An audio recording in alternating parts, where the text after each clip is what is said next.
Good morning. My name is Thomas Reutman. I'm a hearing officer for San Francisco Public Works. Cerise Waiters is the clerk for this hearing. This hearing is being recorded via Zoom and will be available afterward through a link on the San Francisco Public Works website, sfpublicworks.org. As this is a virtual hearing, there is no sign-in sheet. So if you'd like to receive information about the results of this hearing, please send an email to the email address listed on the hearing notice. If you don't have that with you, please contact the Bureau of Urban Forestry at urbanforestry@sfdpw.org. The public hearing is being held to consider 5 items. Order number 205785 for 900 Powhatan Avenue to consider an appeal from the property owner for the fine issued for illegal pruning of 3 street trees adjacent to 900 Powhatan Avenue. Second is order number 205787 for 100 Cole Street to consider an appeal from the property owner for the fine issued for illegal pruning of 1 street tree adjacent to 100 Cole Street. Third is order number 205788 for 1001 Ashbury Street to consider an appeal from the property owner for the fine issued for illegal pruning of 1 street tree adjacent to 1001 Ashbury Street. Fourth is order number 205789, 935 Holloway Avenue to consider an appeal from the property owner for the fine issued for illegal removal of 1 significant tree on private property at 935 Holloway Avenue. And the last is order number 205790, 466 8th Street to consider an appeal from the property owner for the fine issued for illegal removal of 1 street tree adjacent to 466 8th Street. My job as a hearing officer is to gather the facts for the hearing item, listen to your testimonies, and help our Director of Public Works make determinations. I will not be making any decisions today. Instead, I will forward the findings from this hearing and make my recommendations to the director. The director will make the final determinations. When the director's determinations are made, the department will notify you of them if you have provided contact information. So the hearing will proceed as follows for the 5 cases. First, I'll ask Public Works staff to speak and present the case. Then I'll allow the property owner, applicant, or appellant to speak. Then any member of the public or witness who wants to speak. And then the department again, if the department would like to address any comments. And lastly, if I feel it's warranted, I'll allow an opportunity for further clarification by the appellant. Each speaker will have up to 3 minutes to speak. The clerk will monitor the time for all speakers and will indicate when the speaker has 30 seconds left. If you're a party to this proceeding, I will call on you to speak. If you would like to use visual materials in your presentation, please let me know before you speak, and you'll then have the standard 3 minutes to provide your comments. If you're a member of the public or a witness who wants to speak, wait for me to call for public comments, and then use the Zoom's raise your hand feature to put yourself in the queue to speak. If you've dialed in by phone, raise your hand by pressing *9, and when you're told that you're being unmuted, press *6 to unmute yourself before speaking. When it's your turn to speak, I will recognize you. Again, if you'd like to use visual materials in your presentation, please let me know before your turn starts so that we can make sure we're set up to let you present the way you'd like to. And if we have some technical difficulties, being that we're still feeling out how to do this, we'll be patient and be patient with us as we try to get you your fair chance to speak. Comments and questions should be addressed to me and not to the department or the applicant. If you cannot finish your comments within the allotted time, you can submit a written testimony or write it in the chat to me by the end of this hearing. If I do feel a question is warranted, I'll ask the question. After all the comments are completed, I will close the item. We'll now begin the hearing. So order number 205785 for 900 Powhatan Avenue. May I have Public Works make the presentation, please? Excuse me, Mr. Reutman. We Yes. do have public comment will be first. So if there are any items that are not on today's agenda and the public needs to have something addressed, now is that time for that, allotted for that. Okay, thank you. Mhm.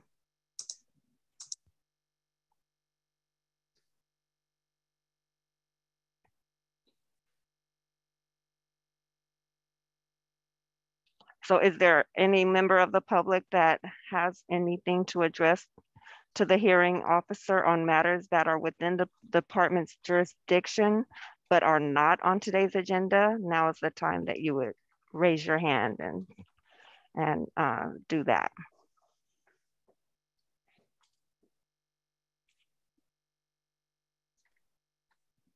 I don't see any hands at this time.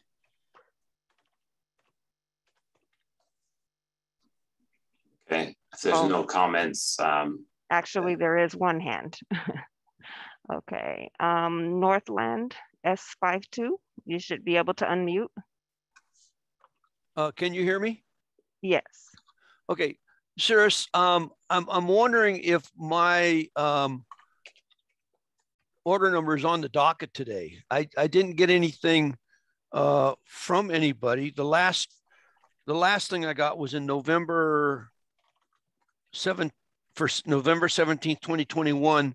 And at that time, a gentleman called me and said it was postponed to December 15th today. And I didn't get any confirmation or anything. So I dialed in not knowing what to do. Okay, what is the address that you were calling in regards to? 2232 Yoloa Street. Okay. No, that is not on the agenda for today. And what I can do is I will send you a message in the chat. Are you able to use the chat feature?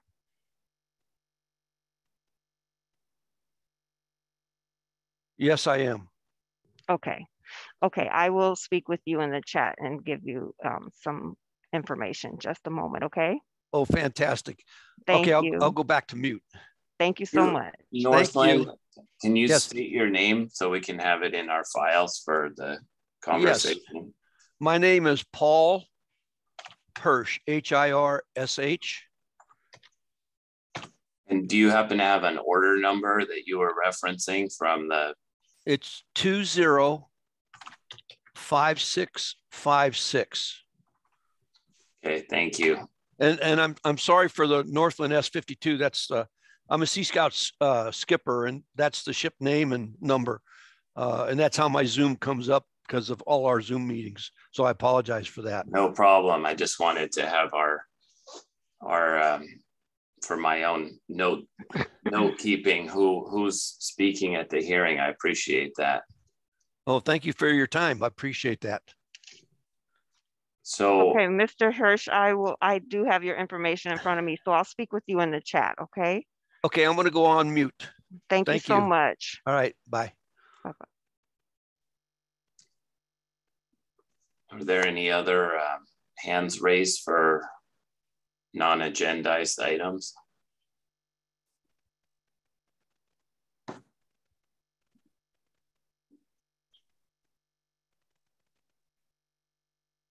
There are no other hands at this time.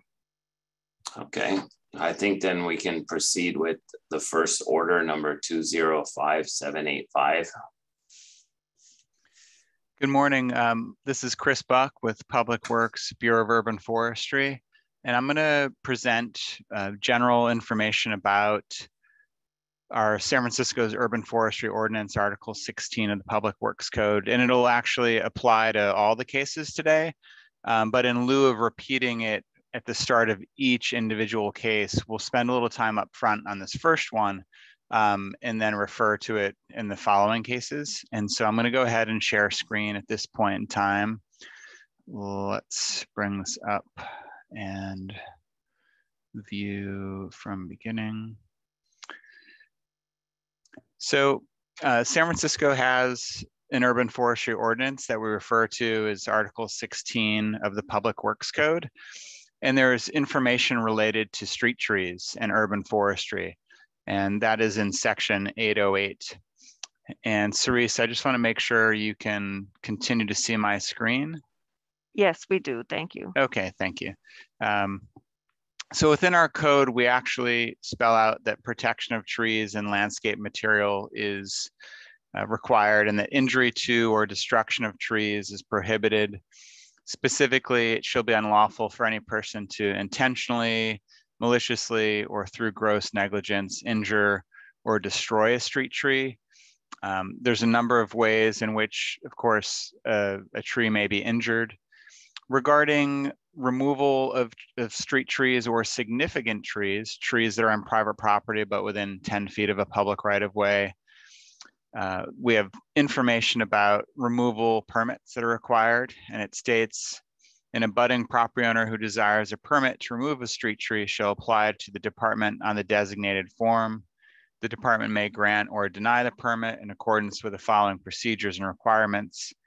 If the department grants a tree removal permit, it shall require that a street tree or trees of equivalent replacement value to the one removed be planted in the place of the removed tree or impose an in lieu fee. We don't have any cases today that involve protection of trees during construction. So we're going to skip through this, but during construction activities, of course, trees are required to be protected. Our code also defines what it means to injure or what injury, and we'll go through this relatively quickly. It lists all the ways in which any act may harm or damage a tree, including but not limited to all these various ways in which a tree may be injured, intentionally or not. And then the very last line, it says, pruning, which in and of itself will kill or cause a tree to decline, semicolon, or severing of all or part of a tree. So we don't require that a tree that's been excessively pruned, that it needs to die or decline in order to observe that the tree is injured. It even says in and of itself, severing of all or part of a tree can be enough cause to refer to that as damage. There are industry standards around tree pruning and maintenance, and these are international standards. It's a serious matter. I don't like to joke around too much, but sometimes San Francisco gets a reputation for doing things that seem maybe more than what other cities, counties, states, or countries are doing, like banning Happy Meals or something at McDonald's. So I just want to be clear that this is not a case of San Francisco going above and beyond what other municipalities are doing. It's actually in line with what is happening in other municipalities. And these are international standards. These are not just established by staff, but they're established by the International Society of Arboriculture. And a key element of these pruning guidelines and best management practices is to not remove more than 25% of the tree canopy each year. It will stress the tree and it may produce weakly attached branches the following year. And so you're not supposed to cut back the main branch to less than 1/3 or 1/2 the size of the main branch when you're removing secondary branches. It's very important to selectively remove branches through pruning, not just the lowest branches that you can reach. Removing the lowest branches when it's unnecessary is also called limbing up or lion tailing, and that reduces the vigor in the lower portion of the tree.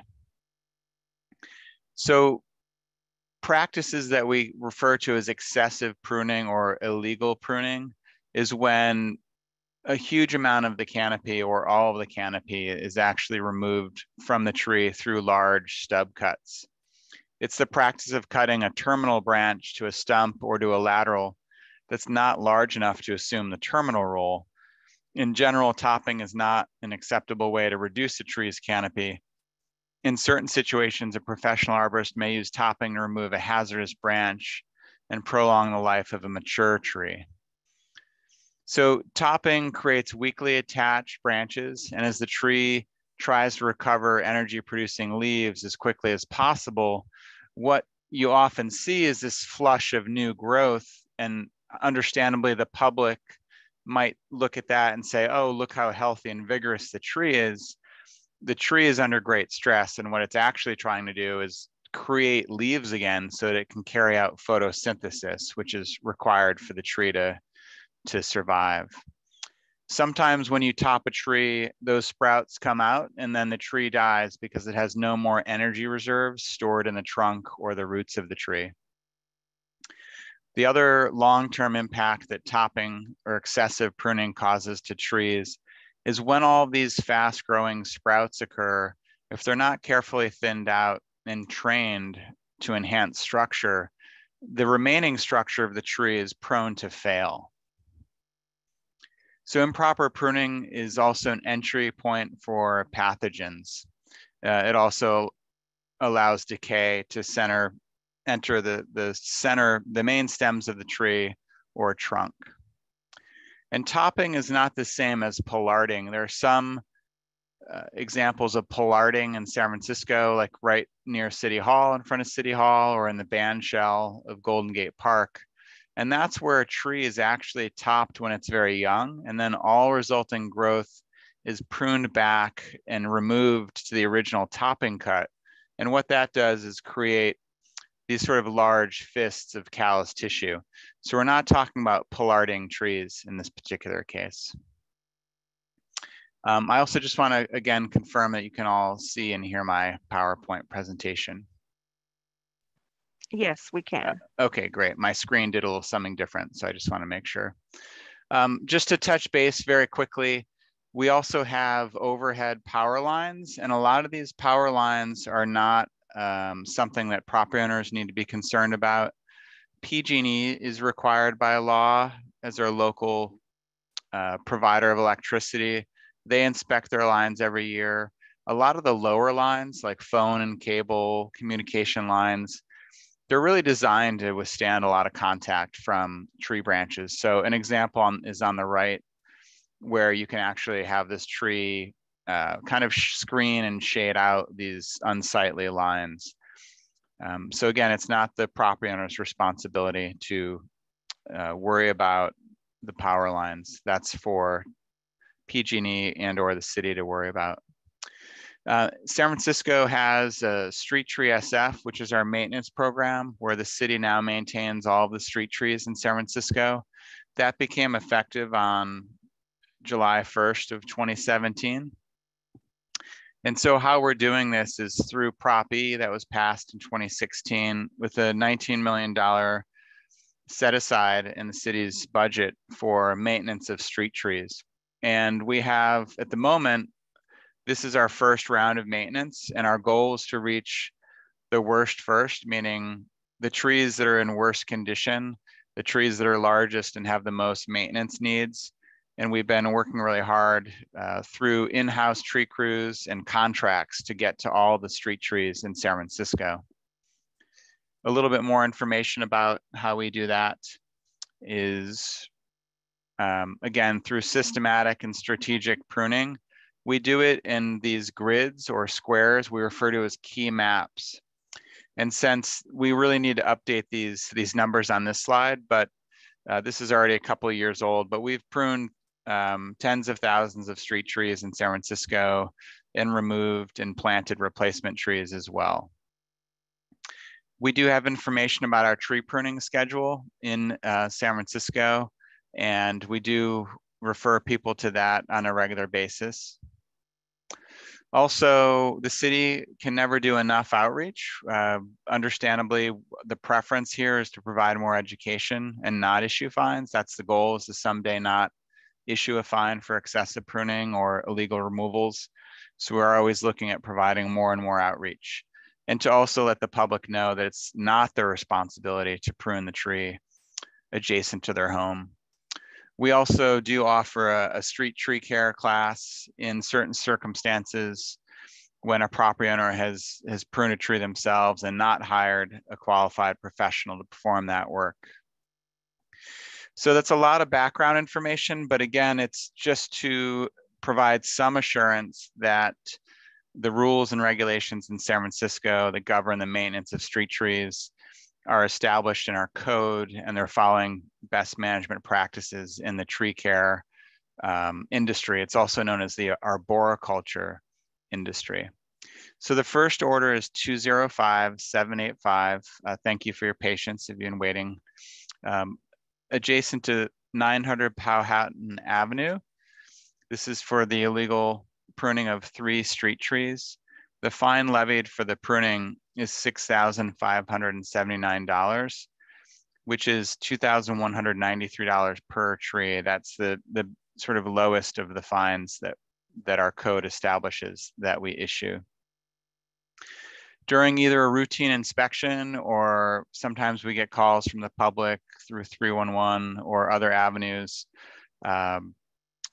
these three trees came to our attention. I can see our inspector's truck in the background. So the inspector took photos of the trees, reviewed what had occurred to the trees, and it'd be consistent with how we've handled similar cases. We confirmed that 100% of the trees' canopies were removed. There were no basic pruning guidelines that were adhered to in the maintenance or pruning of the trees. In addition to the topping cuts, removing all of the branches, also when those cuts were made, the topping cuts or stubs are bad enough, but also some of the bark was allowed to tear. So there was no back cut. So there's additional damage to the trees in that sense. So again, this is extremely damaging the street trees. The process that will now likely occur is that the trees are going to typically sprout back and grow new branches. But long term, those branches are very weakly attached. And so whenever we have rain events, we typically see a lot of branch failures. And so one of the things to emphasize, and then I'll conclude the staff comments here, is that trees that have never been topped or excessively pruned live a lot longer and exist a lot longer in the urban environment. Trees that have been excessively pruned, even though they may regrow canopy and it looks good from a distance, those branches are typically weakly attached. And so if someone's goal was to address public safety, topping a tree will not only reduce public safety, but it reduces the lifespan of the tree, because over many, many years, decay will begin to develop in the main stems of this tree and add to other instability within the main stems. So again, to be consistent with how we've handled other cases, we confirmed that the standards weren't adhered to and a fine was issued to the adjacent property owner. That concludes the staff presentation for this item. Thank you.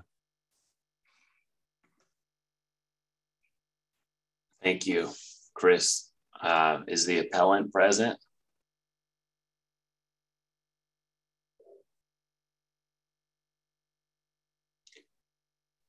Okay, I see a hand up in the chat. So William Chang, you should be able to speak. Can you unmute yourself, please? Great, thank you. This is Warren. I'm a son of the co-owner, William Chang. That actually is English is a little bit limited. Okay, so I'm actually speaking, maybe translating on his behalf. So yes, thank you, Chris, for sharing the educational piece about the pruning.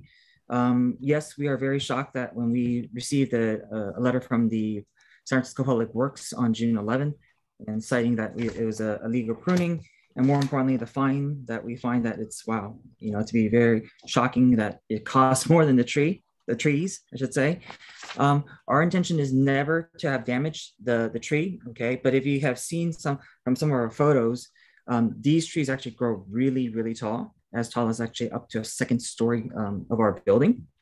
And, you know, being a corner house, you know, it gets very windy. And because of the unique location, there's a lot of public parking space. And so a lot of our you know, nearby residents or guests, they park on our streets. And because it's so tall and it's so windy that it actually does break off, okay? As I'm not sure if I can show you my screen, but in one of the photos, one of the branches is actually kind of, I guess you could say, falling apart. And we've seen, you know, during the COVID time, during lockdown, we've seen a lot of our neighbors park or our neighbors actually walk around the street on our sidewalk, they have to duck. And that is our main intention, is not to damage, but actually just to prune, to make sure that it doesn't grow too fast, right? We want to make sure that we're able to collect the flowers. They actually produce these really fragrant flowers and that we love to collect. So again, we want to inform all of you that our intention is not to damage, because these are trees that we actually bought, we paid to grow. If that's not our intention, is to damage, okay? So again, it's just to make sure that we're watching the safety of our neighbors' cars and our neighbors' well-being.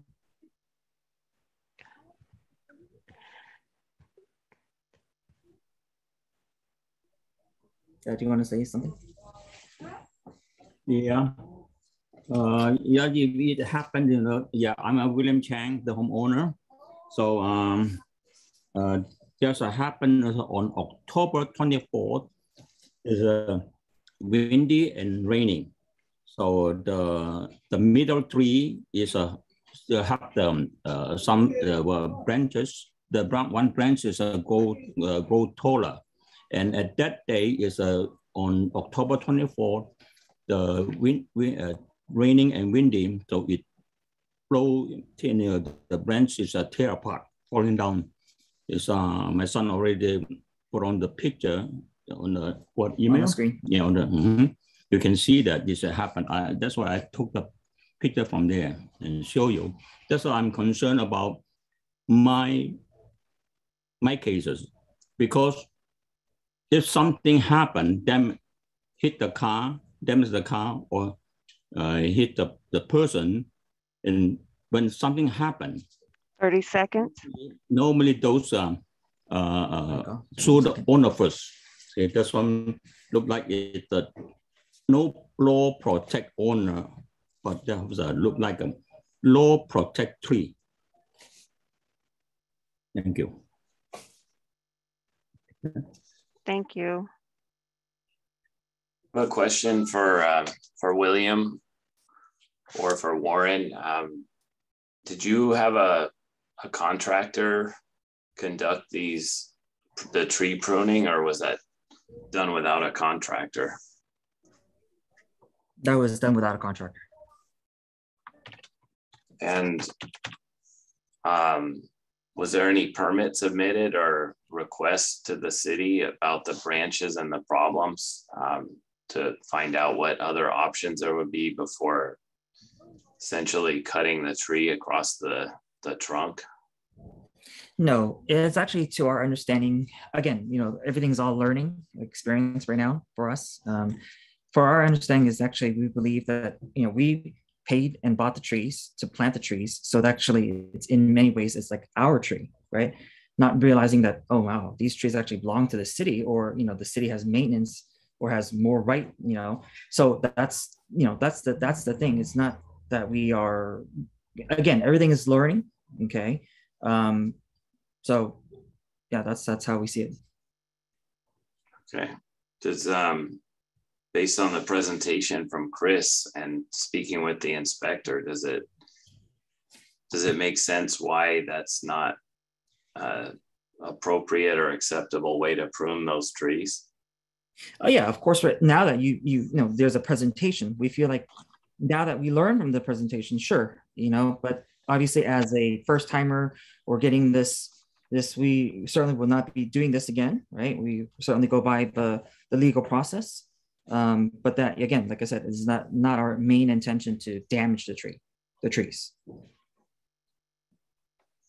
Thank you. Question for Buff. Were those trees, are those intended to be removed by the city in their current condition? Or are they going to be allowed to regrow? Hello, it's Chris Buck with Bureau of Urban Forestry, and my camera's not working, but at least you can hear my audio. So at this point in time, we would recommend that the city retrain the trees, hoping that most of them sprout back, and then we can look at the resulting structure and guide the new branches. So we have to establish kind of new upright stems of the trees. And I do want to note, I can see on Google Street View that clearly the trees were planted by the property owner prior to the switch in maintenance responsibility. Even though the trees were technically, legally their responsibility prior to 2017, the general pruning guidelines still needed to be adhered to. But I do want to, I appreciate the feedback from the property owner, and we can see that they clearly did plant the trees on their own, and clearly had, good intentions on maintaining them. But I can see on Google Street View that there was a kind of a regular heavy-handed pruning here going on, every other year or so. And so that's kind of the cycle we want to break now moving forward. The good news being that it's now the city's responsibility, including a liability. So now moving forward, if any of those branches break, again, the goal is to not have them break, but if that were to happen, it would be the city's responsibility, whether that be, car damage or any other type of property damage. And certainly lastly, we don't want anyone to be physically harmed. But that is now the responsibility of the city. So I think we're in a wait and see an approach on this, and hopefully we can guide them back, and and they can gather the flowers once again as they fill back out. Okay. Do you know what kind of trees they are? These are Micalia. So I think it's Micalia doltsopa, but the genus for sure is Micalia, Michelia. So Micalia. Thank you.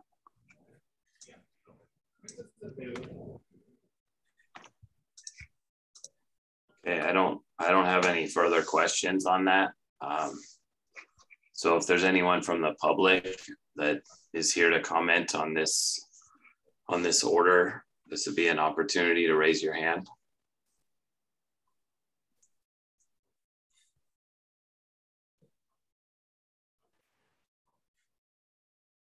I don't see any hands at this time. Okay, seeing none, we'll close this order and move to order number 205787 for 100 Cole Street. Thank you. And this is Chris Buck again with the Bureau of Urban Forestry. And let me get to sharing my screen with this PowerPoint.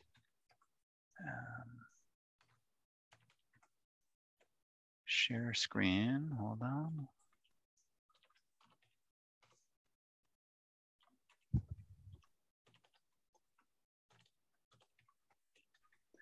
Okay, let's bring this slideshow from current slide.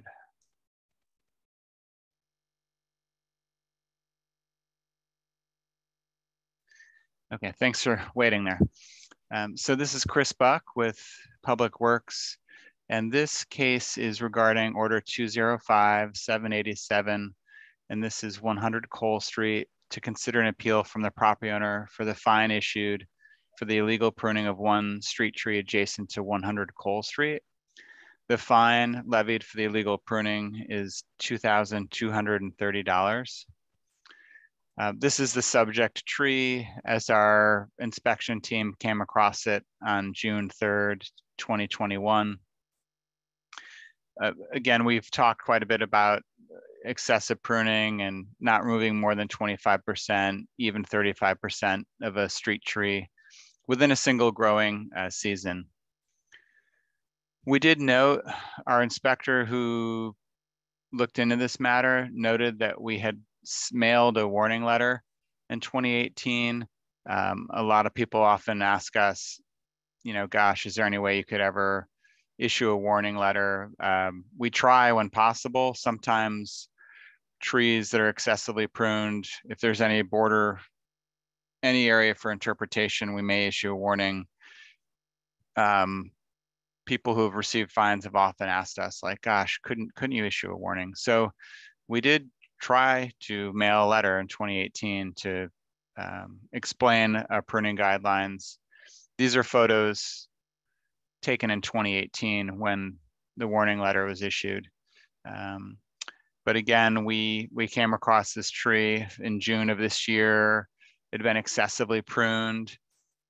It's definitely not being pollarded, so that's not what's occurring here. It's unfortunately for the tree, it's just excessive pruning, removal 100% of all the main branches, or at least secondary branches and all the foliage. And something we didn't emphasize, but is maybe inherent, but when trees are pruned excessively this way, it's eliminating a number of the ecosystem services that trees provide. So, you know, sometimes people want more sun and less shade in San Francisco, but what the trees are actually also doing, in addition to providing oxygen and absorbing carbon dioxide, they store carbon dioxide, but they also provide habitat for insects, birds, other animals. But they're also doing a lot of cleaning of the air through the capture of particulate matter on the leaves and the branches of the tree. And then in the winter, they absorb a lot of storm water. So, you know, our issue with the excessive pruning is not aesthetic. It's actually just reducing the lifespan of the street tree. Almost as if you damaged a streetlight pole and try to mend it and put it back together with poor welds, it's clearly not going to hold up long term. So more and more, our street trees are viewed really heavily as critical infrastructure, kind of city infrastructure. So these are the reasons for issuing the fines, is really try to discourage people from taking matters into their own hands. And so in this case, we came across the tree, it had been excessively pruned, and the fine was issued, which is consistent with how we've handled similar cases. Thank you.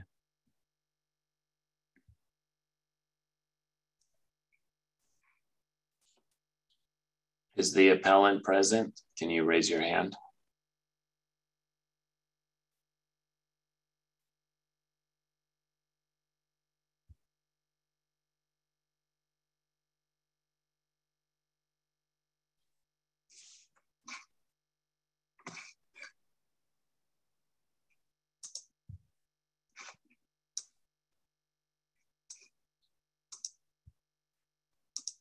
I don't see any hands, and I don't see a name that fits my list here. Is there anyone on the call that could chime in, I guess, with their code if they're calling in? No, there are no callers. Okay. Are there any written testimony submitted for this order?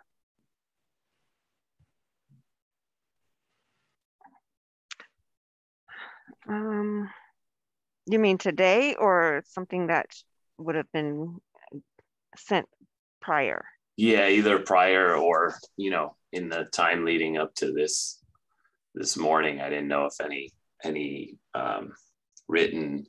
Let me see if I can get to it.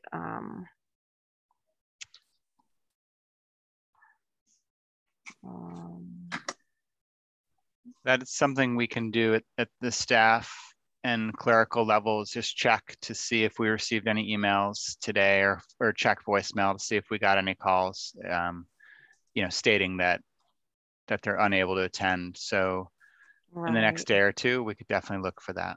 Okay, thank you. Mm-hmm. All right, well, if there's no one, is there anyone from the public to speak on this item, or who would like to speak on this item?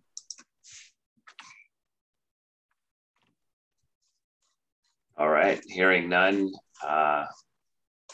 we'll close this order and move to order number. Oh, there's a hand. Oh, okay.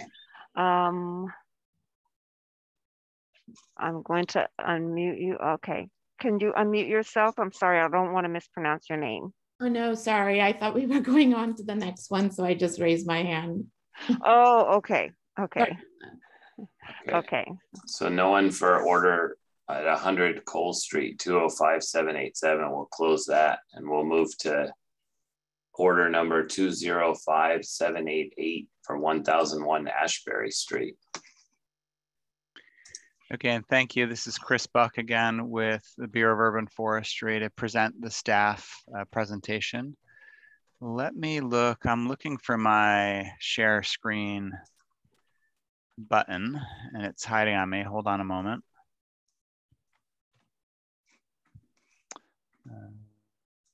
Where is my thumbnail here?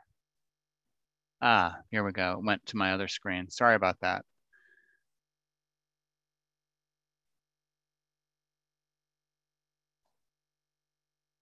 Okay, let's get this to current slide.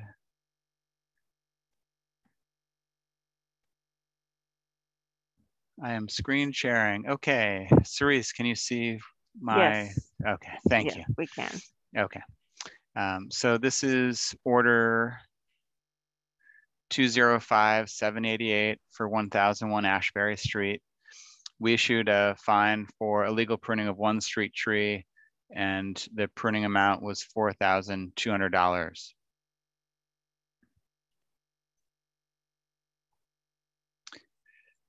This is the subject tree as we came across it. I looked up on Google Street View. This is an olive tree, a pretty common street tree in San Francisco.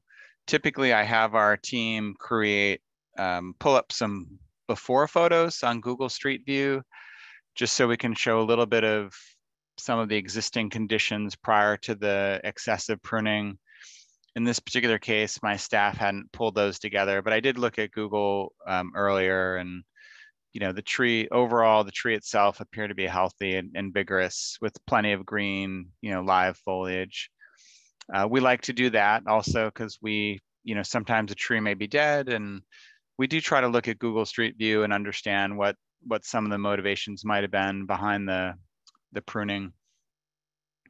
In this particular case, the subject tree again is an olive tree. It's a street tree in the public right of way. So it's a tree that the city's now responsible for maintaining as of July 1st, 2017. That's really just been a few years. Historically, the city maintained just 1/3 of the street trees, and typically on the main thoroughfares like Haight Street or Oak and Fell, Masonic. And 2/3 of street trees, the maintenance responsibility was essentially assigned to the fronting property owners. So there was definitely a sea change in 2017 with the city taking on that responsibility. But all street trees were still within the jurisdiction of Public Works ultimately because they were in the public right of way. And so for decades and decades, 2/3 of property owners needed to hire a private contractor to have their tree pruned or maintained. Again, that responsibility now falls to the city. That includes pruning, but also at times if a tree needs to be removed, we do remove and replace the street trees, and also repair the sidewalk if the tree roots are damaging areas of the sidewalk. That's a huge amount of the maintenance that we're also responsible for now. Again, so there are decades of precedent setting where property owners have been doing a great job maintaining their street trees. We appreciate that and value that. But in this particular case, I don't know how it came to our attention. It doesn't, we don't require the public to call things in. It may have been a call from 311, plenty of tree advocates out there that call things into us or send us emails, or it just could be as simple as our urban forestry inspector for the area driving by, seeing something and pulling over to document and then issue a fine if warranted. In this particular case, there's very large stub cuts made to the main stems of the tree, and 100% of all the foliage and all the secondary branches and twigs have been removed. So to be consistent with how we've handled similar cases, we issued the fine. One note about this particular fine is that the appraised value for the fine, the code directs us to issue the in lieu fee or loss of an appraised value, whichever is the greater of the two. So our standard in lieu fee is about $2,300, but the code directs us to perform the appraisal when the tree is clearly more valuable than the standard in lieu fee. And so I don't have screenshots of it, but our urban forestry inspector performed the landscape appraisal. It's a very specific process. I typically like to show the spreadsheet to just show all of the columns and rows and formulas that are used. It's an international or at least national standard that we adhere to. And so the landscape appraisal is done, and the value of the tree, the loss in value due to the damage, is appraised at $4,200. So that's why in this particular case, this tree is larger. It provides larger benefits, with the idea being that the more benefits, the more valuable to the environment and society. To be consistent with how we've handled other cases, our staff confirmed that the tree had been excessively pruned, and so they issued the fine. Thank you.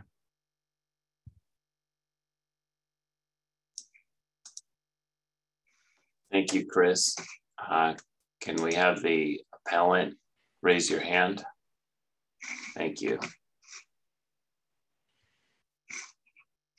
Hi there, this is Gauri and Raj Koka at 1001 Ashbury Street.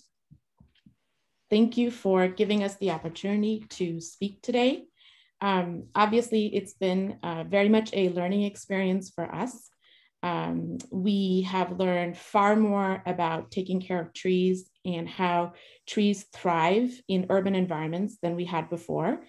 And we understand and appreciate this education, especially from Chris. Thank you so much. We are sorry that we had to do that, but there were several reasons for us. And obviously we didn't understand sort of the technical backgrounds about the ordinances as well as the tree situations. We want you to understand and note that it was never intentional in terms of damaging the tree. Actually, the contrary, we wanted to support the tree. So we put a small fence around it. We've planted other smaller shrubs within that area to support the growth of the tree.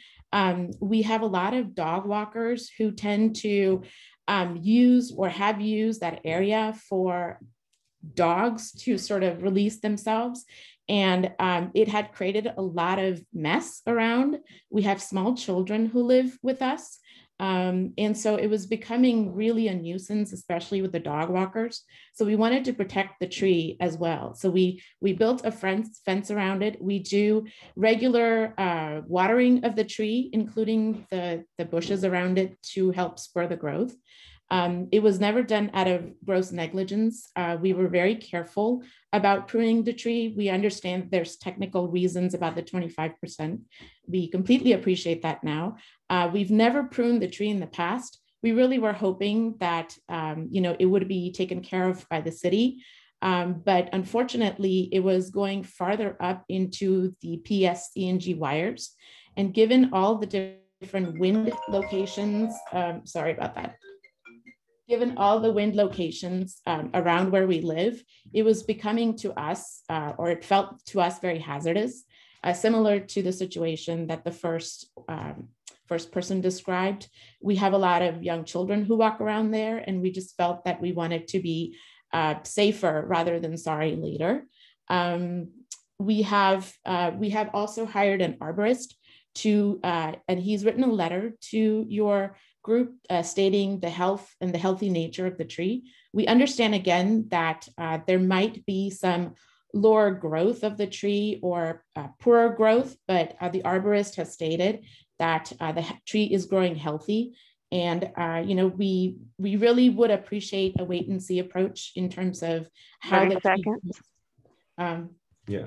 And my husband will also articulate. Yeah, we would like the wait and see approach if we can, just to see how, because our arborist does feel that the tree is growing in a healthy manner at this point. Another point is about the street lamps. There have been garage break-ins up and down our street, and that tree was blocking the street lamp that's right next to it. And without that, now the street is more lit like it should be, and hopefully making it a safer and cleaner environment for all of us. The last issue we're having is about the sewer, the house trap. we've now started having backup into our house, and the city feels that it is caused by the roots of that very tree. And I just want to understand how that's going to be handled if it becomes an issue.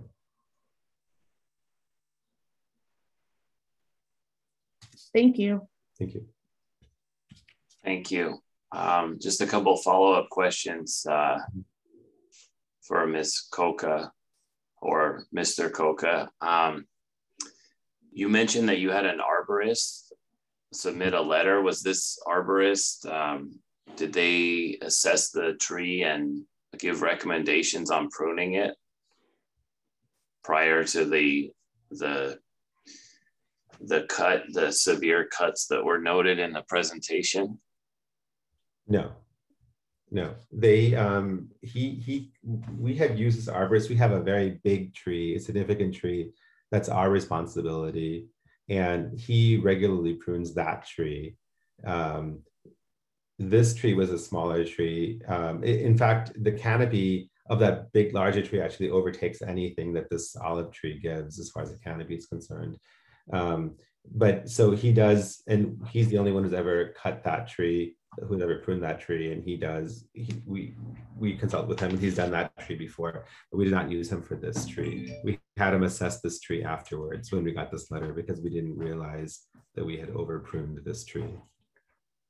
Okay, so your arborist prunes the larger tree, but this one you pruned on your own and excessively pruned, and then after the fine or violation was noted, then you had your arborist assess the after prune condition and correct.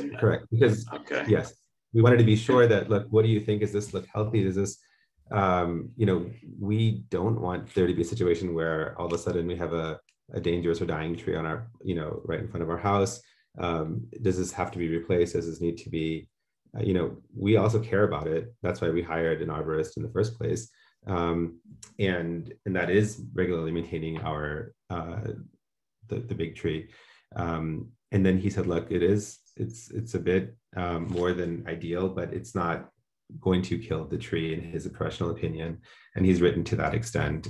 He feels that it can be very healthy. And he's given us like a maintenance plan that he thinks should be followed. And he thinks that he can follow up with it also and work with the city to make sure that that's being adhered to. Again, we learned a lot from Chris's presentation that we had no idea. When we bought the house a few years before that, 2015, that was not the rule. And I guess we are remiss for not knowing all the intricacies of tree pruning. I don't think most people know, but I don't know if that's an excuse, but we just had no idea about any of this until we learned it from you. But we are now, and then we have several pictures of what happened on October 24th as well. We have many that we can share, but they were branches up and down, big branches, car damage and everything all up on Ashbury Street. You probably know about this, but we have pictures we can share right now to show you what could have happened. And luckily on our big tree, nothing did fall from that big tree. And that's probably the biggest tree on the street, on the entire Ashbury Street from Frederick to Clayton. And nothing fell from our tree because we are maintaining that tree very properly. Okay. I'm sure not all arborists view things the same, but maybe Chris can, have you submitted the letter from your arborist to Bureau of Urban Forestry? We've submitted it with our response to the initial letter. Okay. I'd like to know what Chris's view on the arborist's opinion of the viability of that tree is. Yeah, go ahead. Just one more thing. We also have pictures from today that we can share in terms of the tree growth, if that is helpful to also note that we see a lot of foliage growing. Okay, yeah, if you have the ability to share your screen so that we can see those photos you referenced, that would be helpful.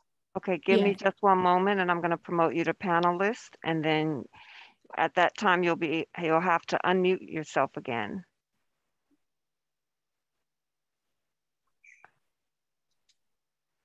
Okay, unmute yourself and then you should be able to share your screen as well. Yeah. Okay. Here, share screen, right? Yes. There we go. Mhm. There we go. So this is the current tree today. We just took the photograph this morning. As you can tell, there's quite a bit of foliage already growing on the tree. This is what I was referencing. We've put a protection around that tree. And we went to the nursery and we found plants that are going to support the growth of this tree in a healthy way without having other rodents. We've also had a lot of other rodent issues with trash sort of going up and down the street. So we wanted to ensure that there were not a lot of other issues that were going to affect the growth of the tree. So I wanted to share that particular photograph from today. I can also share the photographs of other damaged trees on October 24th. As you can tell, there's one here. There's quite a fair bit of damage on this particular tree. This is just about 2 houses down from us. Again, I'm just giving you an idea of what the damage was on some of these trees because of that very, very heavy rainstorm. So I don't want to necessarily go down this path further, but I think you get an idea. Yeah. Okay, I'll take a look at the letter that you submitted to the Bureau and take these comments into consideration. Is there anyone else from the public that has comments on this particular case?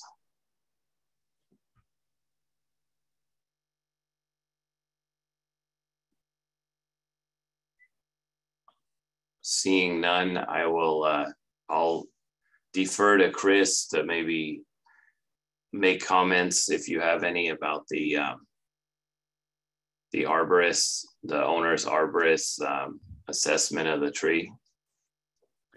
Sure, Chris Buck with the Bureau of Urban Forestry. And again, I apologize, my camera's just not working, but thankfully we have the audio. So yeah, and I also want to just comment on the sewer lateral tree root because I noted that as well. So, you know, thank you for sharing those photos. That's the kind of this stress response of the tree needing to produce more leaves again to be able to carry out photosynthesis. So it's very common for trees to do that, which is great. I mean, their trees are amazing in that sense. They have stored energy in the bark and then in the roots to be able to do that. The challenge is more just the long-term damage. So the example of a lot of the branches that are down, that was quite a whopper of a wind event and rain that we received. But there's even more damage when a tree has been topped. So the branches that are sprouting right now are formed from these latent buds that are just underneath the bark of the surface of the tree. So when there's a stress event, like removal of all the branches, these buds are activated and they just start popping up new branches. So and I appreciate the property owner's level of care and providing that letter and really looking at doing that kind of restructuring for the next 3 years, next 3 to 5 years. What we'd say is that we work together in that regard and that some of that early structural pruning can be done more regularly by their arborist because our pruning cycles are every 3 to 5 years, but every year or so they can just guide some of that new growth and create new upright branches. Again, long-term damage, we've got that. It's the long-term damage we're really concerned about. So retaining the tree, keeping an eye on it, that's a great idea. We appreciate the level of care being placed on the tree. And then regarding the sewer lateral, yeah, typically tree roots in a sewer line, unfortunately, there's two things. The city will deal with what's in the roadway. So going typically from the sewer lateral out towards the road. If the tree roots are in the sewer line from the sewer trap clean out at the sidewalk going in towards the property, unfortunately that section is the responsibility of the property owner. And our policy on tree roots is not popular, but essentially it's that many sewer lines are nearly 80 years old, and they're made out of terracotta, like pottery, essentially. And over years, they begin to crack. And so it sounds like if you've had the PUC out there and they've confirmed that the area in question is city responsibility, that's likely in the roadway, and that's something the city will address, typically the PUC. So that's, if there are any follow-up questions you all have, we can answer those, offline and make sure we're on the right path in that regard. So thank you. So based on the photos, Chris, it sounds like that tree has, even though it's damaged long-term, it has viability to survive. It does. It's, the damage is still done, but it's, it's not a tree we're recommending be removed at this time. We'd much rather work with trees when they're sprouting back out. Again, long-term, there's more care that's required of a tree that's been excessively pruned. And that's the irony, is that we totally understand the best intention is public safety. Yet a tree that's been topped will be far more likely to drop branches in the future because the epicormic or superficial branch attachment versus the original stems. But yeah, that said, I think this is a good plan moving forward. I appreciate they hired an arborist, and I'll triple check and make sure my team had provided the full file to you for your consideration following the hearing. Thank you. I think we can close this order and move to order number 205789 for 935 Holloway Avenue. Great, thank you. This is Chris again with the Bureau of Urban Forestry, and I'm going to share my screen and get this PowerPoint up from the current slide. Let's see. Okay, so 935 Holloway Avenue is order 205789. It's to consider an appeal from the property owner for the fine issued for illegal removal of one significant tree on private property at 935 Holloway Avenue. The fine levied for the illegal pruning is $2,193. And so for this particular case, we're going to talk about something we haven't mentioned too much today, which is that there are street trees in the public right-of-way that are the jurisdiction of Public Works. And then in about 2006, our code was amended to grant the city jurisdiction over trees within 10 feet of the public right-of-way, even though they are on private property. And so the subject tree is a Norfolk island pine, and it's, you might recognize this kind of standout foliage. It's pretty kind of iconic. You can see some really large ones in the city here and there, either in front yard setbacks or in backyards. I think grocery stores and others used to hand these out years ago, and they were cute, and people pop them in the ground. Architecturally, I've learned that some architects really promoted them being planted in the front of houses. I've seen that in Coal Valley and Pacific Heights. So I've also heard that it's not just someone at a grocery store popping in a tree, but more conscious architectural considerations. So long story short, significant trees are any tree that's within 10 feet of a public right-of-way, even though it's on private property, and it just needs to meet one of three size criteria. And it's really easy to meet the size criteria. It's a height greater than 20 feet. It's a canopy width greater than 15 feet wide, and or a trunk diameter that's greater than 12 inches in diameter at 4.5 feet above grade. So this particular tree, the Norfolk Island pine, is clearly taller than 20 feet, and so it qualifies as a significant tree. Now, what that means is that proposed removal of a significant tree, the same rules would apply as if it were a street tree in terms of a tree removal permit application being required to be submitted to the city.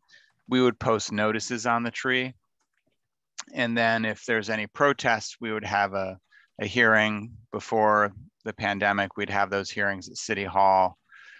And then those decisions are even appealable to Board of Appeals. So San Francisco has a very lengthy, very detailed tree removal permit process. And because San Franciscans value street trees and mandated their protection, it's a really robust process that can take many months to go through. If there's a public safety issue, we actually can issue both an emergency removal permit and or a hazard tree removal notice, shortening the posting period. So we do have mechanisms to properly address public safety issues. But when those aren't present, then it typically is a pretty lengthy process to remove a protected tree, a street tree or a significant tree in San Francisco. So I'm not sure how this one came to our attention, but again, typically a call from a neighbor to 311 and or our urban forestry inspectors. We only have a few for the entire city. They get to know their neighborhoods pretty well. It could have been, you know, they could have been driving by and saw a large stump and wondered what was there before. In this particular case, the public right-of-way is actually 15 feet wide, and I want to spend just a little bit of time on that. So the private property, the parcel property in this particular case doesn't begin for 15 feet from the face of the curb. And so the image I'm showing right now is of sort of the grayed out parcel maps on that block. And then I can measure using this tool to measure what the width is of the public right-of-way. And when I've done that, I can see that it's just about 15 feet. And so this is an electronic version of the actual monument maps and grade maps that are behind this, so to speak, electronically.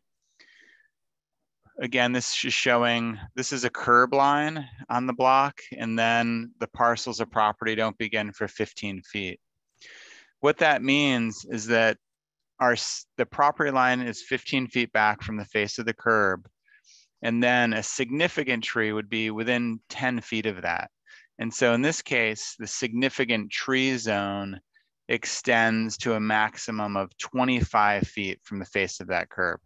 15 feet of a public right-of-way, and then 10 feet of significant tree zone. And the thing that is understandably confusing to the public is that it doesn't necessarily, there's no signs out on the public right-of-way that state, hey, you're entering the significant tree zone, you know, this is where your property begins and ends.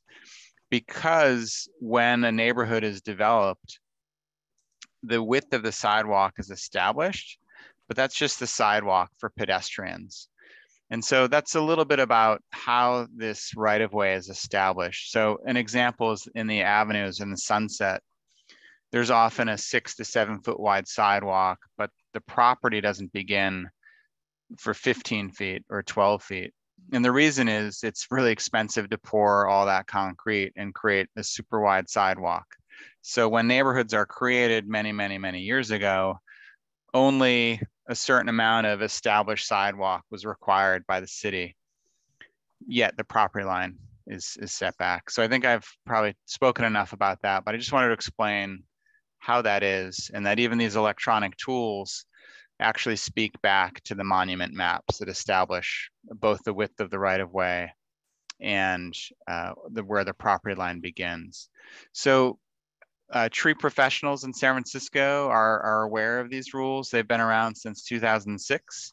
And so any arborist performing tree work in municipalities where they work will know what the rules are and have a pretty close relationship with permitting divisions that require permits. So in this particular case, I am kind of curious, you know, who the contractor was that performed that work and why, if they're performing that work, you know, are they not familiar with our code? So I do, you know, would love to hear from the property owner about that. We do require that the tree be a tree be replaced. It doesn't have to necessarily be right in that exact location. But at this point in time, our code also does require that a replacement tree be planted And again, we can do utility check, and maybe there's a way to pull it back from the foundation and or the stairway there. And if there's any space, we can also allow the property owner to plant a different species that doesn't get so large, so close to the home. So our code does allow us that discretion working with a property owner. But to be consistent with how we've handled similar cases is removal of a street tree without a permit, and the fine was issued by our staff. Thank you. Thank you. It looks like we have a hand raised.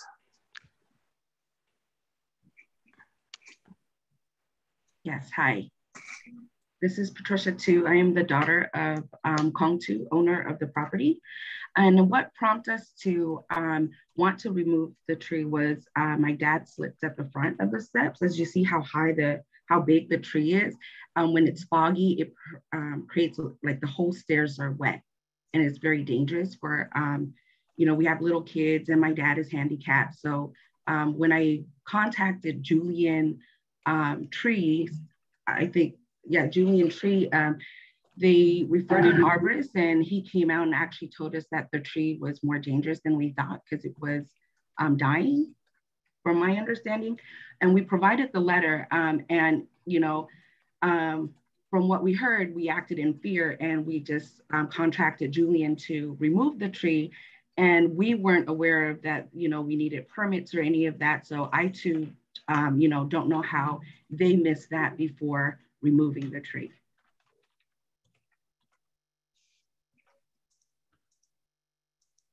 Sorry, I just want to try to reiterate what I heard. So you hired an arborist, or you just hired someone to take a look at the tree, and then they referred the arborist. They referred you to an arborist? Yes. And the arborist is Julian Trees? No, he, the tree contractor was Julian Trees. Oh, okay. Yeah. The arborist, I have to pull up the letter to see exactly his name. So, okay, I just want to let me say again the sequence. So you talked to your tree trimming contractor, Julian Tree, and they referred you to an arborist who looked at the tree before it was cut and said, this tree has got more problems. It can't just be trimmed. It's dangerous. And then you had Julian Tree come back and stump it. Okay. And they didn't bring up one time about a permit. And, I learned a lot this hour too. Yeah. Was there any, I guess, were you aware about the circle of influence that Chris explained about 25 feet from the curb, that it was within that zone? No, I had no idea. And I did some research myself to see if it was on private property, if we would have any issues. And that tree didn't come up in my search as a significant tree, but it might have been more because of the width and the height versus the tree maybe when I did my research. So I just didn't do a good enough job of that. Okay.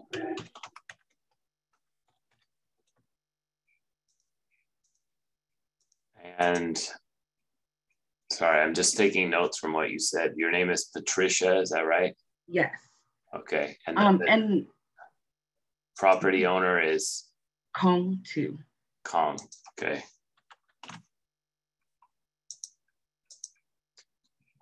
Did you by chance submit the arborist letter? Okay. And another thing, it was causing to the front part of our house because of the moisture, it was mold inside. Okay.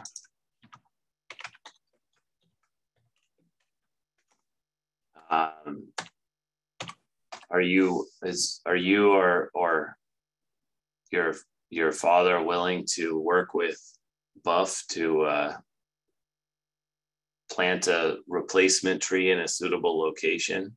Yes, we just don't want it covering the stairs, but yes, we're willing to do that. Okay, do you feel that there's a place within the property that could accommodate a tree to try to replace that tree and still not create that hazardous condition that you were trying to mitigate? Another place I would consider is when you're looking at our house on the right-hand side, but that's our walkway to the backyard. So maybe on the opposite side, but if I could work with someone to get a couple options to put a tree. Okay. Thank you. Mm-hmm.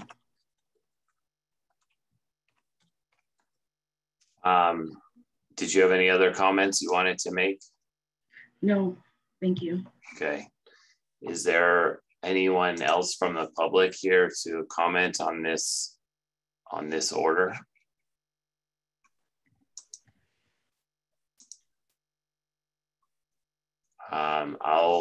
I want to just follow up quickly with Chris, if there's any, given what you've heard from the appellant, if you've had a chance to look at the arborist assessment of that tree, and also what you mentioned about the sphere that's, it looks like from your presentation, it was 15 feet plus maybe 6 feet further in to that 10-foot zone. So it's fairly close to the outer ring of that influence. Yeah, thank you. Chris Buck with the Bureau of Urban Forestry. So the quick one first is just that 10 feet of right of way. I mean, we have trees that go right up inside the edge of that. So for us, 6 feet is still leaving several feet wiggle room, you know. So it feels like that if someone understands the code, the contractor, then there's no question about it. Typically what we do, we get a lot of calls from contractors who actually will call us and just say, hey, I'm measuring this, or can you measure this for me? You know, can you confirm what you show in the city? Understandably, most property owners aren't going to be able to pull out, you know, where their property line begins or ends. So it is one of those things where it's great to hire a professional because they're the ones that can, you know, if the property owner says, hey, well, it looks like our property starts at the where the sidewalk ends, you know, they would say, well, actually, no, we need to pull up the parcel map. So it's a regular inquiry for us, but I completely understand why that would not be so for a property owner. In this particular case, I will take a look at the arborist report. For whatever reason, I can't pull up our permit record right now. But once I get through that connectivity issue, we can take a look at that. The species is typically very, very healthy. So I am a little bit, would be surprised with the assessment that the tree was dead or dying, or a safety structurally. I completely understand when you have fog and you have a tree canopy, it's almost like it's raining. Anytime it's foggy, it's raining under that tree. So I completely empathize with the fact that that tree is literally raining. Even if it's foggy and you have neighbors with no trees, the fog settles on the branches and it just drips. So that for sure would be a public safety, well, a safety issue entering and exiting the home. And, you know, you kind of got to scrub at it with a wire brush probably a couple times a year, you know, just to keep that any kind of film from developing on the surface of the bricks. So we understand that that's a concern. Unfortunately, unfortunately, we do approve a lot of trees for removal, but again, for us, it's allowing the public to review what's proposed for removal, you know, and I believe on Google, it shows it looking pretty healthy. So, you know, I'm a little bit confused as to why the contractor wasn't aware of the significant tree ordinance, because it's been around now for 15 years. I'm not, you know, I haven't heard of this tree company before. Doesn't mean anything, but it's something that we'll reach out to them and explain the rules to them as well. Do you want me to put the tree company in the chat, the contact info? That could be an easy way to do it. That's probably the easiest way.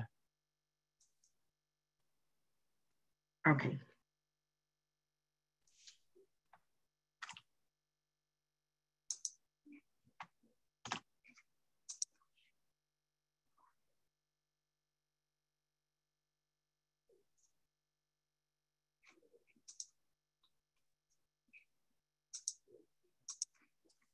Okay, I don't think there's any, is there any other comment on this case from someone that hasn't spoken? There were no other hands for this case. Okay, we'll review the information you sent, and then we'll close this case. We'll move to order number 205790 for 466 8th Street, and that will be our last case for the evening, or for the morning, rather. Thank you. It's Chris Buck again with the Bureau of Urban Forestry, San Francisco Public Works. And just want to confirm with our clerk that I have the PowerPoint up on view. Yes, we can see it. Perfect. Thank you so much. It's really helpful to confirm. Okay. Thank you. This is order number 205790 466 8th Street to consider an appeal from the property owner for the fine issued for the illegal removal of one street tree. The fine levied for the illegal removal is $6,900. And we'll move on to reviewing some of the images of the subject tree. The hearing presentation is provided by our urban forestry inspector who issued the fine. So in this particular case, it's relatively straightforward from a kind of administrative purposes. There's an existing street tree in front of the property. This is on 8th Street. The subject tree is a California pepper tree, and the city has the maintenance responsibility for street trees. It has for several years, and even prior to that, when they were maintained by the adjacent property owner, tree removal permits are still required to be obtained if removing a tree is being pursued. The tree appears to be in good health based on photos that are accessible in Google Street View.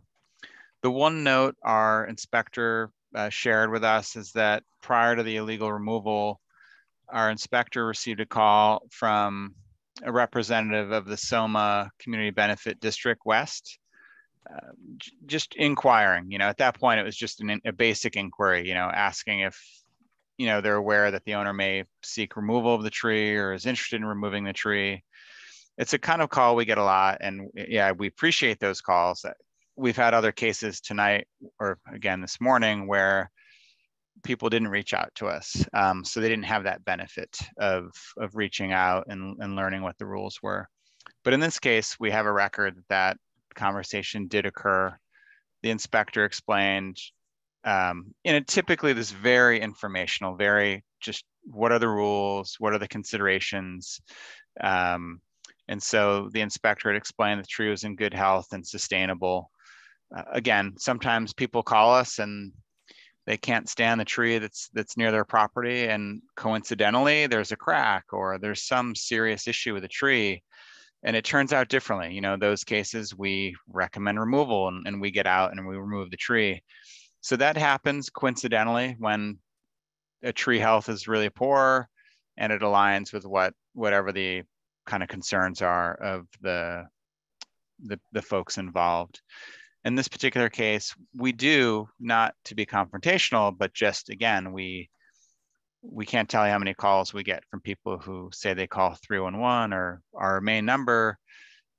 We do have to also explain that there would be a fine issued if the tree was removed illegally. And again, it doesn't mean that was a contentious conversation. It's information sharing. These are all the rules and guidelines. This is what we can and can't do. Look, we evaluate the tree. We see the tree is relatively healthy. So that's just some background. We don't know the full story, of course, but that's some information that we do have that at least benefits the dialogue here.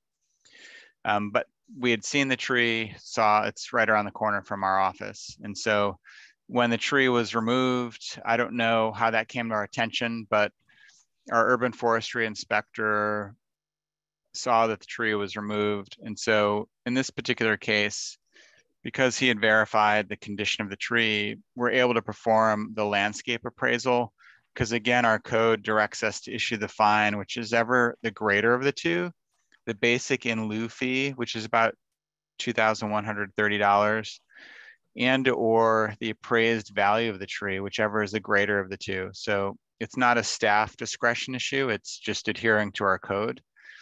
So in this particular case, the appraisal was performed. Again, I don't have it in front of me, but I typically like to show all the intricacies of that. That'll be in the main file for your review as the hearing officer. It's an Excel spreadsheet, and it's an international standard on how to appraise landscape material, with the idea being that the larger the tree, the greater the ecosystem services that the trees are providing, and not just ecosystem, but even social, environmental, economic benefits. South of Market has a really high population, but it also has a lot of very busy streets and not a lot of street trees. So it's actually identified in both our urban forest plan and in the city's own climate action plan that south of Market, among many neighborhoods in San Francisco, there's a lot of vulnerable populations that live there, and protecting, enhancing, and expanding and adding street trees is what's being recommended. So to see a mature tree removed without a permit is particularly egregious. We work so hard to try to protect the trees in San Francisco, and when a tree is removed without a permit, it really undermines the trust that the public has in city government to be able to protect and expand the urban forest. So there's great pressure, very visible public pressure on our bureau and the city to protect street trees, especially in San Francisco. All that aside, again, we just follow the code. It's nothing personal. We just need to protect our street trees because of all the benefits they provide. So to be consistent with how we've handled similar cases, the appraised value of the tree, because it was a larger tree and a reasonable species, the appraised value of the tree came out to be $6,900. And our code directs us to assess that as the appraised value. Currently at Board of Supervisors, it may come as cold comfort, but the Board of Supervisors is actively considering establishing a minimum fee of $10,000 per tree. So these are really high amounts of money. I know we're talking about, but again, we're trying to protect and enhance the urban forest. So to be consistent with how we handle other cases, the fine was issued for the illegal removal by our staff. We also have received a retroactive removal application. So we have been working with the ownership on moving forward and getting a replacement tree planted. But that concludes our staff presentation at this time. Thank you. Sarah, okay, looks like Mr. Leahy. Yes. Hi there, can you hear me? Yes.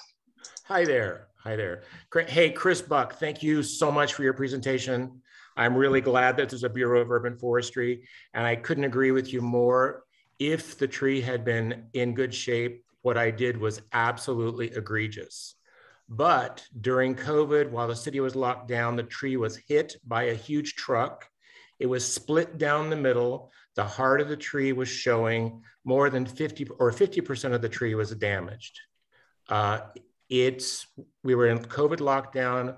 My building was being vandalized weekly by the street people. Crowbars were taken to the doors and the windows and the mailboxes. All of that was my responsibility. I had every reason to believe that fixing a hazard on the street was my responsibility. Yes, I absolutely cut the tree down. And I moved forward right away with the Friends of Urban Forest and asked them to help me with the sidewalk beautification.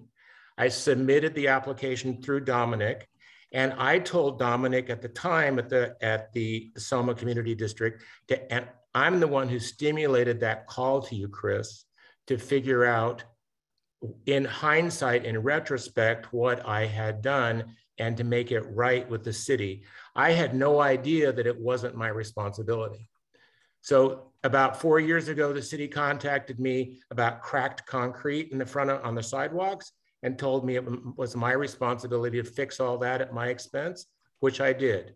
I had every reason to believe that this damaged tree in front of my building in the middle of my sidewalk that I had just put in, or 3 years ago put in, new sidewalk, that it was my responsibility. So I was in triage mode. So I was fixing vandalism. I was fixing all these problems. The city was totally a ghost town. It was holiday season a year ago. Yes, I absolutely cut it down. I subsequently made the application, like you said, Chris. I sent in my check for $413, which was cashed. I had been in constant contact, repeated contact with Susan in your department, Susan Nowbury. She sent me the guidelines for replanting a tree. I've been asking for 6 months to replant the tree. She sent me the guidelines for the vandalism proofing, the cross structures, all of those things. And incidentally, I grew up on a farm. I've planted hundreds of trees. I've pruned trees. I've grafted trees. I love trees.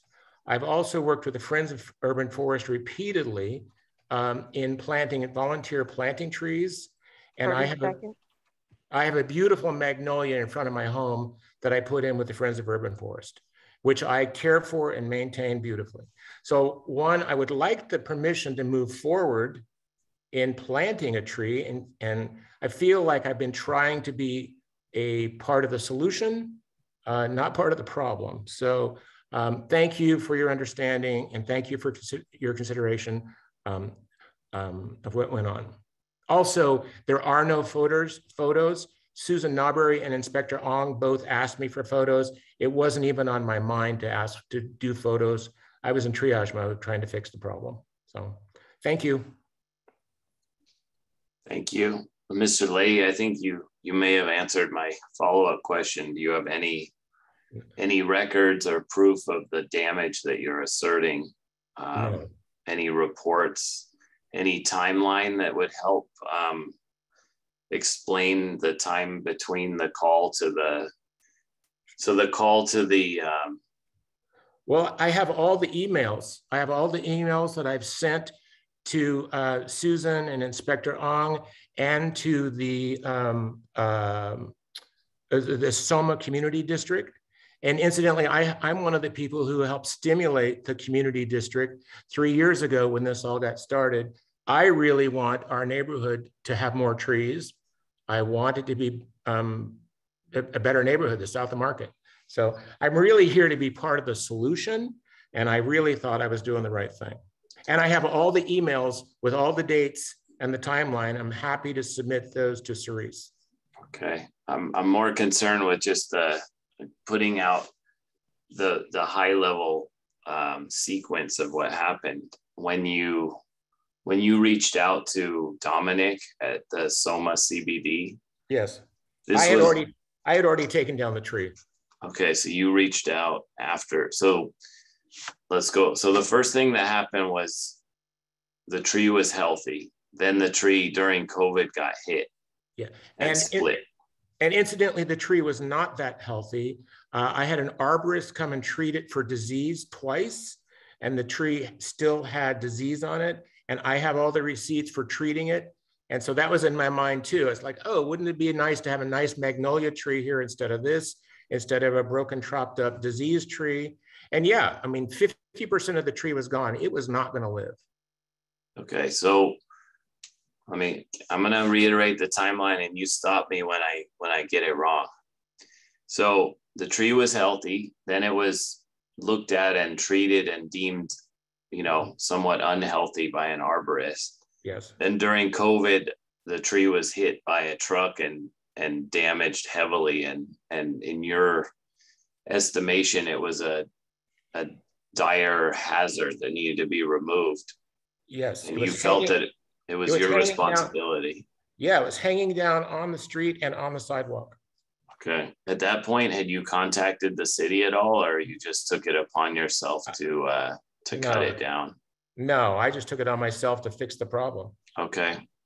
And then after you cut the tree, you felt that, well, I need to work with the city to make sure that I put the right tree in, or that maybe No, sir. you or the arborist had advised you that you can't take a tree out without a permit? No, sir, that is not what happened. I was involved with the Soma Benefit District. I wanted to be part of the city beautification through the sidewalk beautification. I filled out an application, and on the application, I asked for as many trees as possible. I submitted that, and on the application, so I submitted that. A few days later, I got Inspector Ong's, because I was asking for them to help me put in a tree with their grant for street beautification. About 3 weeks later, I got a letter from Inspector Ong that said I was in violation and I'd cut down a tree illegally. That was in May of 21. I contacted him immediately and I said, here's my application. He told me in that letter, he says, you need to submit a letter to the city that says, and pay $413 for putting in a new tree. And so I did that within 5 days of getting his letter. Okay, so the tree was taken out approximately when? In January, right around holiday. And that was shortly after the truck hit it? Yes, yeah. Okay, and then when did you call the CBD? Oh, I think I started talking to them a month. I have an email trail in February, a month later. Yeah. Because and in the meantime, I thought I went out and shopped for a tree, and I have ground the stump down to 2.5 feet per Susan's guidelines. I've done, I've been trying to be part of the solution. Okay, because the way Chris presented it, we were under the impression that the inquiry had been made and then the tree was cut after. That is absolutely not correct. I have all the trail, and the answer is I don't know what Dominic told Chris or what he presented to Chris, and I don't know when that call happened, but I know that I'm the one who stimulated that call because I had told Dominic in my application I wanted more trees, and I had told Dominic that I had taken down a damaged and diseased tree. So Dominic's radar went off. Oh, Bruce, you took down a tree. And I said, yeah, I'm trying to be part of the solution. So then he contacted Chris or the Department of Urban Forestry. Okay, I appreciate you being forthcoming about how the things unfolded. It sounds like a little more nuanced than a standard tree hacking job. No, sir. Is there anything that Chris, that you would like to add or reiterate based on what you've heard? No, I appreciate I appreciate your feedback as the property owner. Totally understand that I probably misspoke on the timeline. I need my team to just not be a gray area, but it sounds like absolutely I when I walk back some of what I said on whether they knew prior, but I'm following along with the timeline, and everything that the customer, the property owner is stating is in line with the notes that I see in the database with Susan and Brian, and we received the application right away, and there's clearly intent to plant a replacement tree. So that's all bearing out. So no, I would say we're not in conflict on that narrative, the timeline. And the only other thing is, ideally a photo of the damage. I get it. Sometimes you're just rushing to address an issue, and you're not thinking you're gonna no one's going to question your intent. But again, not the end of the world, a little easier, but I appreciate all the details, and the information is consistent with what I'm seeing from Susan and Brian. So Chris, just as a hypothetical, if the property owner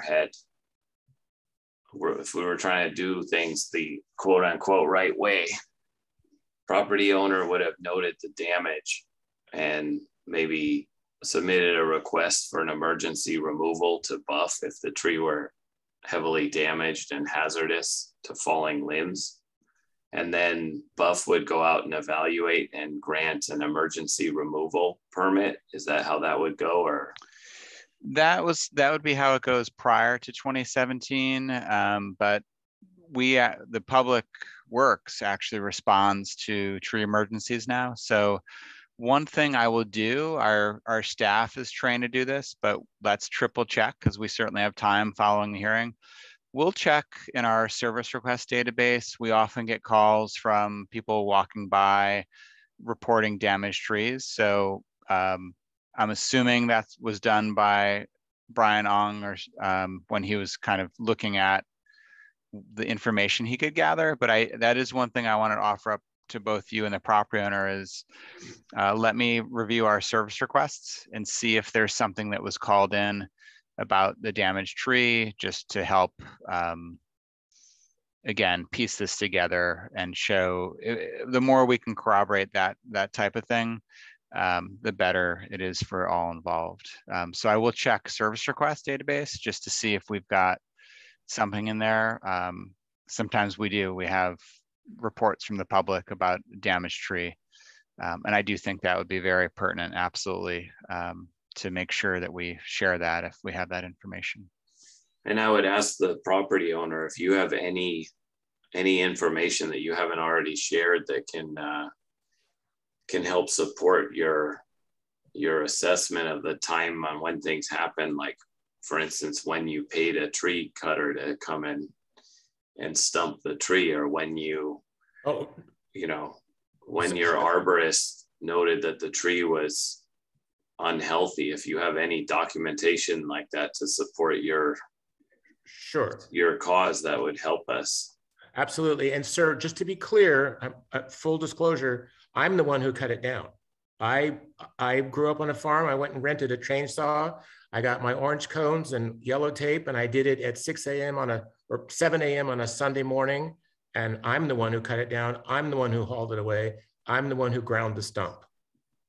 Okay. I mean, I appreciate your wherewithal to do all that, but we're trying not to encourage property owners to take that into their own hands. I understand, sir. Let's see if there's anything else on this that we can together. Okay, I'll work with Chris and the Bureau to get information about the timing. We'll look around January, February to see if there's any reports or random other, inspection photos showing the condition to substantiate, and we'll take that into account. Thank you both. Is there anyone from the public that has any comments on this order or any of the previous orders that didn't speak before? No, there are no other hands. Okay. With that, I think we'll close that order, and the hearing as well is now closed. Thank you, and happy holidays to all. Thank you all. Thank you.